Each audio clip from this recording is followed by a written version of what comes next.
بسم الله الرحمن الرحيم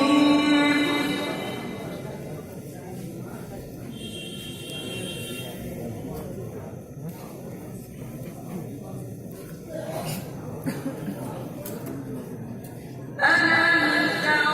كيف فعل ربك بأصحاب الفيل ألم يجعل كيدهم في تضليل وأرسل عليهم طيرا أبابيل ترميهم بحجارة من سجيل فجعلهم كعصف مأكول ما شاء الله. ألم يجعل كيدهم في تضليل